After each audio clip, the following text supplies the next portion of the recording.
AFTV, Belgium, is it over? No. Hey, Newcastle, when was the last time they came in and had a good joy here? 23 years ago? So that don't mean nothing. Listen, they've had joy tonight. No, listen, it's a cup game. I'm still dealing with this game. Forget about 23 years ago. Forget about last year. They came in and they scored. Tonight, they've just won 2-0. First leg, is it done? No, it's still on. And that's what Arsenal fans we need to relax a bit. Because we're just going on, everyone just losing their heads. Come on, listen, it's a cup game and things can happen. We could go there and literally, it's up to them now to come and attack us. We could go there, we're going there. They don't have to attack us, they're winning 2-0. Okay, but they can't just sit back. They can. They can sit back. They're winning 2-0. They're good at sitting back. What about we manage to score one goal? Then we, obviously, Arteta got to find a solution. We got to have a tactical solution to go out there. And no matter how, we need to win that game. And I believe in them. I believe in Arteta. And I always say football is about science and analysis now. So, listen, he'll go and compile all the data tonight and compile them, and they'll go. I can give you some data. We ain't got a striker, right? Right? I mean, you don't need to be compiling, getting computers out. One of the fundamentals is we lack a striker. Look, they had a clinical striker. You saw the difference. Listen, do you know what? Should I fall into that narrative? I don't want to subscribe to that narrative. We didn't have a striker. It's obvious in front of you tonight. No, because the thing is that the way we played, possession based, quick passing, to create scenarios, that which will lead to a goal. So as a striker, you've got to be involved. For me, maybe today, I thought that Gabriel Jesus was having a good time in the cup games. So when he introduced that was in Kai Havertz, I said to myself, it'll be a little bit difficult. Possibly that's what went wrong today. Having Kai Havertz instead of Gabriel Jesus starting, because Jesus he got us to this level. So why you put him on the bench and started with Kai Havertz? And again, to people who are talking about Raheem Sterling, it's a shame because I'm there thinking Kai Havertz has been struggling, so why don't you just take him off and bring on? Listen, no matter how Sterling is the only player, I said it last time, in the dressing room, can command anything. He said, you know what, I won the Premier League 3 times, I've been to the cup games, I won FA Cup, I won the Carling Cup, so what else again? So Arteta, I don't know what's happening. Arteta is not giving him the chance to do that. It's a shame, but it's not over yet. Arsenal fans, we need to chill, man. We need to relax. What about you? Oh, you going up there? Do you know what? If you asked me 5 minutes ago if it's over or not, I would have told you I think so. But just hearing the arrogance of that guy you had on here, Newcastle fan, I'm going to change my prediction there because do you know what? This is what Arsenal's subjecting us to. It's people like that. It's not right. The performance they put in today was subpar, and we have to deal with it for whatever reason. Us fans were not on the pitch. We have no control over what they decide to do. You can understand why he's happy, though, innit? And you can understand why he's saying that. But we didn't look like scoring. What I cannot understand, Robbie, is why the players don't have this same passion. That I tell you what. The 3 players, not right now, but just over the course of the season, the 3 players that have stuck out to me as being like the bright sparks in this team are Bukayo Saka, Ethan Nwaneri, and Miles Lewis-Skelly. Now, the one thing that those 3 players have in common is Hale End. And they have Arsenal in their heart. And if someone came and spoke to them about their club, they'd defend their club like we would as fans. They'd defend the rest of them. They haven't got that in them, and they need to find. No. Listen. Players don't play for. Listen, players don't come and play for Arsenal, and then ask you lot. No. Please, let's not subscribe to that now. Listen. Do you think that they're happy? They want to win it. They want to win it. Do you think that Arteta doesn't want to win the cup? Of course he wants to win that. Please, let's stop this. At that level of the game, at that level of the game, I believe. I believe motivation. At that level of the game, I believe that gives you at least a 1% edge. Yeah, having Arsenal in your blood gives you at least. That's the difference, right? At that level of sitting on the bench and starting wearing the captain's armband. Having that in your heart is the reason why Bukayo Saka is wearing the armband in Odegaard's absence and not sat on the bench, because he's got it in his heart. They need to find it from somewhere. Can they find it up St James's Park in the second leg? It's possible. And I hope they go and watch that interview, how cocky these Newcastle fans are, and they'll find it from that, because it's triggered me. It's triggered me. So it has to trigger, if they really care. No, they care. It has to trigger them. Listen, you're my younger brother. Listen, you're my younger brother. You shouldn't be making those kind of statements. That has to trigger them as well. Okay, he makes a good point. What about you? Is it over? No, it's not over for me because I think it's 1 month is a long time, and it's all about momentum. But one thing I would like to say is that this team is lacking an identity, because last season the same team has gone to 89 points, and that's enough to win a season. If the same run we had is this season, we could have win the. But this time, what happened? Arteta has gone from a, passing football to a more structured football, and if he's so stubborn to play that way, then he should buy a striker, because if you play a structured football, very solid football from the back, and we will defend very well, it's like it's very bad to say in a way, like a Jose Mourinho style of Jose Mourinho had Drogba.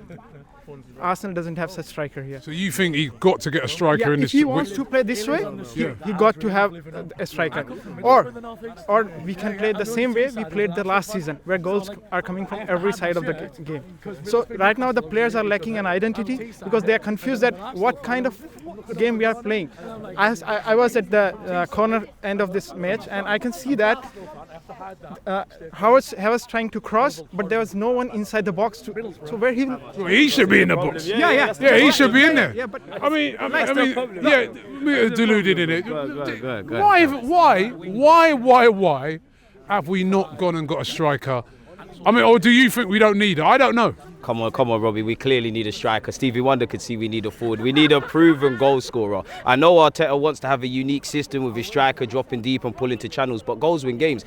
Everything that Mikel Arteta wants from a striker is done today and obviously scored. When you haven't got a goal scorer, when you don't have a deputy for Bukayo Saka, when you haven't got someone on the left-hand side that even does 50% of Bukayo Saka's stuff, you're in problems. We're lacking an identity. We're stagnating. We've clearly fallen off a cliff defensively. We're not really creating. I don't think the world of Kai Havertz, but I feel sorry for him. He's a limited player. 1 minute he's right wing, then he's left wing, then he's centrally. It's just a whole bag of nonsense at this moment. It's a mess, man. And Arteta's So you're saying the manager then? It's the manager's fault. Everything that you do on a football pitch, good and bad, is on the reflection of a manager. This is the manager's team. Obviously, there's been illness, there's been injuries, there's been many mitigating factors. But we've seen this. Obviously, this is a cup game. We could say there were certain intangibles that were there against Brentford, that were there against Newcastle. We've been here and done it. Every time we seem to drop points, it's the same things we're talking about, Robbie, man. Seriously. So what? Give me a name for January transfer windows there. I know you be doing your content and everything there. Give me a name, man. To get me on AFTV's active. Give me a name, man. But you know what? I don't care how unrealistic it is, just make the Nico Williams thing happen, man. But half of these people in January, you hear the same old logic. It's, do we want to salvage our season? Are we going to go for one of those top names? Have the recruitment staff been scouting? They have to pull a rabbit out the hat. It's all fun and games talking about names and whatnot. Is there really no one out there that can help us? You've seen what's out there. Sterling's half fit on the bench and not clearly utilised or rated by Arteta. They have to pull a rabbit out of the hat, Robbie. There's no excuse. Me personally, I get the Cunha. I go there and break him. Yeah. Put the money down, as you said, Robbie, man. We're going to hear the same old thing. Oh, they don't want to leave. Make an offer that they can't refuse. We always go through this cycle where we enter the summer, they say we've got a war chest, etc. We then come out and we hear about PSR. We hardly spent in the summer. We need to salvage our season. It's not sustainable. At this moment in time, we're still in 4 competitions. I look at the numbers we've got. It's not making sense. And now we go to United, where they've had a week's rest, and they're galvanised, obviously, with the Liverpool result. It's looking bleak, Robbie, man. We can do all this. We need to fight and kumbaya stuff. The reality is peak, and our season's hanging on by a thread, Robbie, man. Okay, can we win that second leg up there? I've seen weirder things happen in football, man. 2 goals down is not ideal at St James's Park. It depends what players are coming out. Like you said, you made a good point. A month from now, things can look more positive. It could be even worse. We could have more players injured. If they act in the market, anything can happen. But what I saw today, it's only going to get worse. That is a result we need to go into St James's Park. And you got to remember, we've got to go out there and bring the game to them. Even if we score a goal or 2, they go down the other end. You saw the transitions at the Emirates. What do you think is going to happen at St James's Park, Robbie? It's looking bleak, man. Can we? Yeah, definitely. I mean, obviously, I'm from Middlesbrough, so, you know. Middlesbrough? Yeah. Well, you come down for the game? I've been an Arsenal fan for 25 years, so I come to every home game that I can. And I've obviously listening to that Newcastle fan saying 55 years. The last time a trophy left the North East was Middlesbrough, and that was in 99, the same year that we won, and we're both in finals in Europe. But no, I think moving forward, the difference in there tonight was I was next to, South Corner. Newcastle were the 12th man with the fans. We heard them all night. For some reason, we got the players asking for noise, but give us something to make noise for. It was a very, very silent stadium. They had their 2 chances. Isaac, as you said, 2 chances, scored one himself, set one up, obviously off David Ray. But moving forward, for the last 10 minutes, we've got Zinchenko telling everybody to go forward. We've got Ray asking for the fans, but there's just no connection. Instead of going forward, we're going back. Then we're trying the crosses. There's just no one there in the middle. I noticed Havertz on the right, like you said, Jesus in the middle, swapping over, nothing down the left-hand side. Martinelli must feel so much pressure on everyone looking at him on the left all the time. But we need to... Playing too much exactly. on the right side of the pitch. For some reason, because we relied on Saka so much on the right-hand side, the left side of our team has gone absolutely invisible.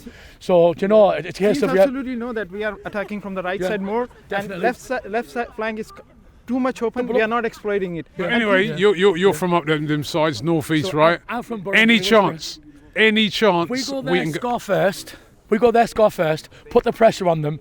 If we score first, go for it. Because at the end of the day, I'd rather get beat 3-1 and push it and give it everything than lose 1-0 or lose 2-0 and make no effort. Any chance? Yeah, 100%. Yeah. Okay. it's all about Any chance? Definitely.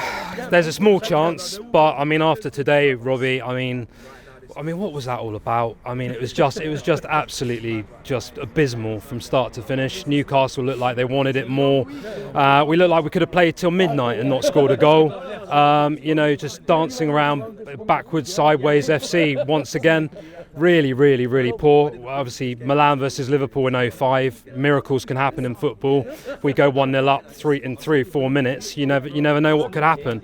But you know, if we were playing that game again in a few days, like you said earlier, I think it would be a similar result. In fact, I think they would absolutely batter us at St James's in a week. But if Isak's out, some of their main players get a couple of injuries in the Prem, you never know what might happen. But I mean, after that, I was just angry, to be honest with you. It was just really, they just looked like they wanted it way, way more. And we should be in that position. We should be wanting a trophy. It's been 5 years, and you know, it was 55 for them. 55. Yeah, 55 for them. That's probably why they wanted it more. Well, yeah. I mean, that level. I mean, you're going to have that level of desperation, aren't you? If you haven't scored a trophy in 55 years, you know you're going to be extra desperate. But we're Arsenal. We should be head and tail above Newcastle. You know, the lad that came on just now. I mean, he sounds like he's thinks they're going to paste us up there. You know, they shouldn't be having that level of confidence. You know, we're the ones that should be going up there with our chests out. You know, the likes of Thierry, Patrick. Where's that level of confidence and arrogance in our players? You know, Okay. just So, really chance? small, minimal, absolutely All right. minimal. Chance? Tie's over. I'll tell you that now. Are you over? For me, I think the tie's over. I think what this game showed tonight is that Arsenal's inability to create loads of chances from different angles of the pitch. Did create chances though. We did create chances, but we didn't really pepper Newcastle's goal. And Well, they defended they brilliantly, defended didn't brilliantly with Shaw and Botman. And I think with Newcastle as well, I think with the difference between Newcastle and Arsenal, they've got killers up top. Isak and Gordon, for every 3 or 4 chances we need with Havertz, Jesus or Trossard, they need only 1 or 2. Isak, I think it was criminal that we went in. Listen, Kai Havertz hasn't done bad, but I think Isak showed tonight that that's the player that we need up front. But I just, you know what, I'm starting to lose faith by the day with Arteta. Cecil, Turkish, them lot know already. I never wanted Arteta, and I feel like the manager what we should have got after Unai Emery got sacked would have been Ruben Amorim.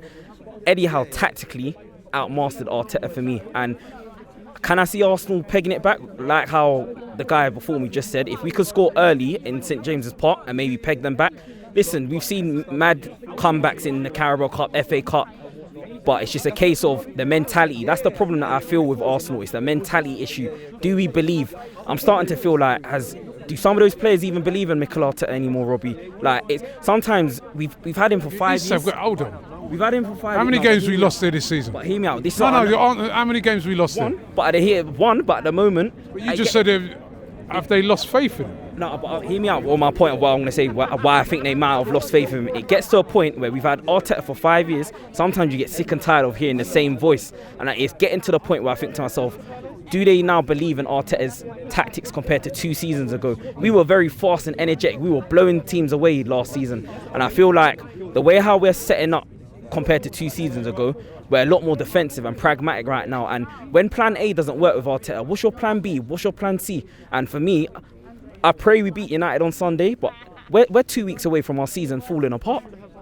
And I listened to what Turkish and James say as well, Okay. and I just feel like the going has to get better because we're not going to do any good anymore. Sorry, my battery's about to go. So listen, you've heard it there. Do we have a chance in the second leg? Let me know.